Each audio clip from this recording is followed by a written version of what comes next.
திருப்பரங்குன்ற விவகாரத்தில் பொது திருமாவளவன் வந்து நீதித்துறையும் நீதிபதிகளையும் கடுமையாக விமர்சனம் செஞ்சிருக்காரு. அதை எப்படி பார்க்கணும்?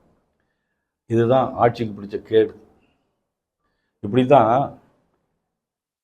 20 அம்ச திட்டம் முதல்ல கொண்டு வந்தாங்க இந்திரா காந்தி அம்மையார். அதுக்கு முன்னாடி எமர்ஜென்சி கொண்டு வந்தாங்க.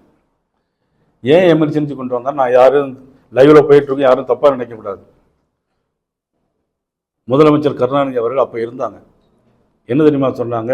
நாங்கள் விதவைகள் மறுவாழ்வு திட்டம் வச்சுருக்கிறோம், இந்திரா காந்தி அம்மையார் வேணால் அதை வந்து பங்கெடுத்து கொள்ளட்டும்னு சொன்னாங்க. இதே ரெக்கார்டு இருக்கு. அது மாதிரி இப்போ கூட்டணி கட்சியில் இப்படி ஆரம்பிச்சிருக்கு. எப்படின்னா அவங்க நல்லதுக்கா கெட்டதுக்கான்னு தெரியல. நீதிபதிகள், அதாவது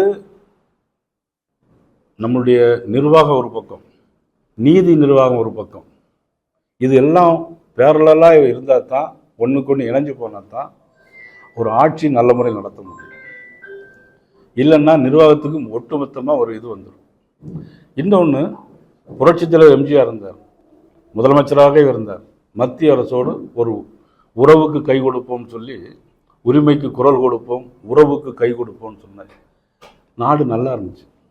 இப்படி எதுக்கெடுத்தாலும் மத்திய அரசு திட்டிகிட்டே இருந்தால் எத்தனை நாளைக்கு இவங்க பண்ண முடியும்? எப்படி மத்திய அரசுடைய ஒரு நிதியெல்லாம் எப்படி வாங்க முடியும்? தமிழ்நாட்டு மக்கள் மேலே நல்ல எண்ணம் இருந்தால் மத்திய அரசிடம் அந்த பணத்தை வாங்கி எவ்வளோ தூரம் வாங்கி மக்களுக்கு கொடுக்கணுமோ அதைத்தான் செய்யணும். நவோதயா பள்ளி வேண்டாம், 100 நாள் திட்டம் வர சொல்லுதே வர வேண்டாம். இப்படி சொன்னால் நம்ம எப்படி செய்ய முடியும்? இது மக்கள் தான் சீர்தூக்கி பார்க்கணும். நீங்கள் தான் மக்களுக்கு சொல்லணும், திரும்ப திரும்ப சொல்லணும். எங்கள்கிட்ட மட்டும் கேட்குறீங்க, அங்கே போய் ஒன்றுமே கேட்க மாட்டேங்கிறீங்க.